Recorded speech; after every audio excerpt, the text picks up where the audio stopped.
Hi friends, Maria here, and today I am talking about breakfast versus intermittent fasting.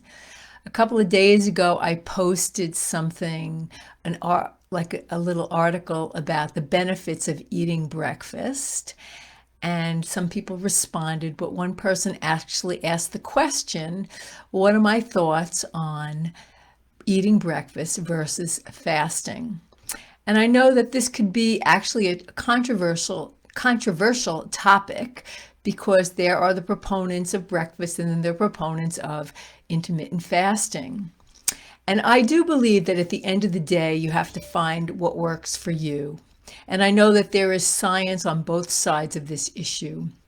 However, I work predominantly with women who struggle with emotional eating and addictive food cravings. And fasting often does not work for those people because it sets up a deprivation mindset, first off. And particularly if you've been around the block a few times with dieting, that deprivation or all or nothing at all mentality just exacerbates the problem of emotional eating and addictive food cravings. So that's the emotional component to it. Then there's also the physiological component to not eating regularly, not eating consistently, and that affects your blood sugar, that affects your hormones. So oftentimes I work with women who are struggling with binge eating, and the binge eating is usually as a result of under eating. So when you're under eating and then you're craving emotionally and physiologically food, then you end up binging. The objective is to create more balance in your body. So oftentimes going long periods of time, that it absolutely does have some health benefits, but on a consistent basis, it's not the best thing, in my opinion, for someone who wants to stop emotional eating and end addictive food cravings. Optimum is creating balance and safety in your body.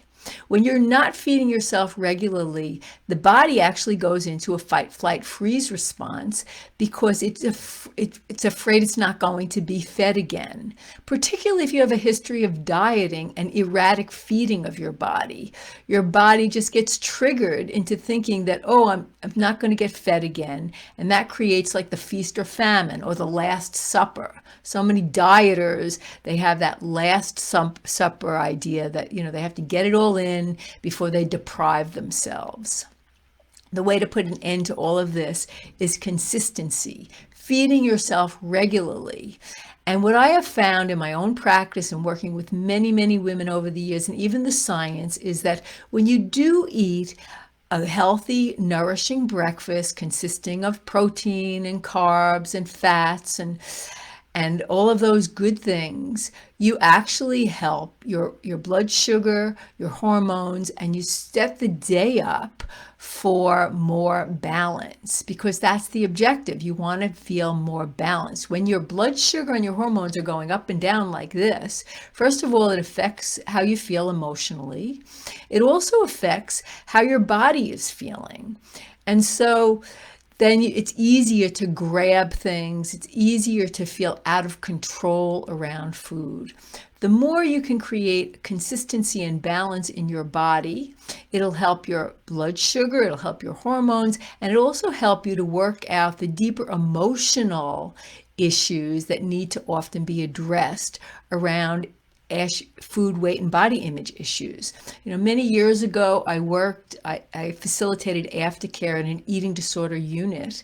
And they were people with extreme issues, maybe extreme obesity or anorexia or bulimia.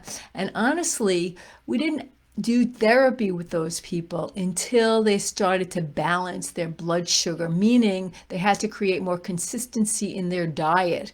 They had to either, if they were underweight, they had to start eating more food. If they were overweight, they had to start to balance up their food and train their body to eat less food.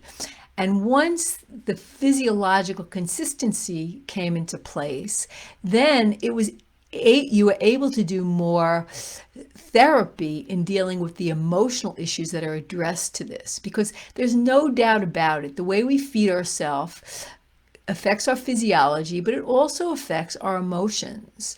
So In my practice, I recommend that my clients start to eat more consistently, start to eat breakfast regularly, start to eat meals regularly, and feed themselves throughout the day. And know that once they start putting in a lot of the good stuff, it gets easier and easier to say no to the stuff that doesn't serve you, that doesn't really nourish you in the way that you would like to be nourished. So I'm not saying that there aren't places for intermittent fasting. As a matter of fact, many people fast for spiritual reasons, or maybe there's a health issue, a supervised fast. And those are important and necessary at times. However, I think on a day-to-day basis, what's most important is the consistency. And that to me has been key in helping so many women stop the emotional eating. Now, I'm not saying it's the only thing, because there are other things, there's food toxicity and there's emotional toxicity and there's other things that need to be addressed. The root causes of, what's really going on if we're using food to self-medicate. However, creating more balance in your body through consistently feeding yourself healthy, nourishing foods, drinking lots of good liquids will create such a big difference. And sometimes that alone makes the difference. I remember working with clients that struggled with night eating a lot. And starting to put in breakfast actually made the difference, because breakfast sets you up for the rest of the day. And of course, there is science behind this, as there's science behind the intermittent fasting. But at the end of the day, you have to find out what works for you. That's why there's no one size fits all. But if you are struggling with emotional eating and addictive food cravings, you have to look at what you're doing. And it's likely that you're erratic in the way you're feeding yourself. And how's that working for you?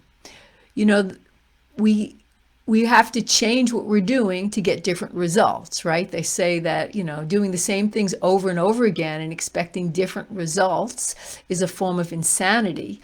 And so the opposite of that is true. To get different results, you have to change what you're doing.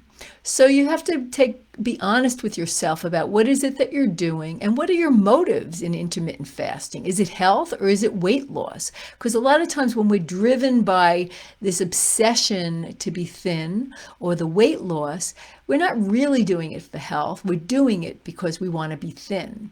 And I'm not saying that being thin or a healthy weight isn't important for your health. But the obsession to be thin sometimes overrides the health issue.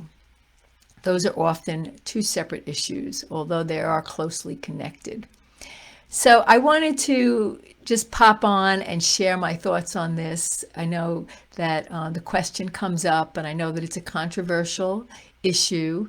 And I agree, there is science on both sides of it. But at the end of the day, you have to find what works for you. And if you are doing intermittent fasting or any kind of fasting and you find yourself binging or having food cravings or actually obsessing about thinking about food all the time, because that also comes out of deprivation, then maybe you want to look at taking a different approach. So I hope that was helpful. I'd love to hear your thoughts on this. Certainly share in the thread below if you have any other questions around this. But I find that this is something that's worked for me. I mean, I maintain a healthy weight now for many years after suffering from multiple eating disorders, and it's been many years, and breakfast has been an important component of it. And I remember years ago, it was almost scary eating more food, particularly in the morning, but it's been the best thing that I've ever done for myself. And, I'm a grandmother and I feel healthier than I've ever felt in my life. And a lot of it is the way I feed myself and take care of myself. And I wish that for you, because we all deserve to feel healthy, happy, and vibrant. And the way we treat ourselves, the way we feed ourselves is an important piece of that picture.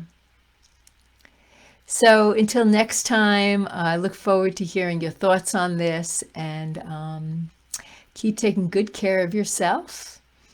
And bye now.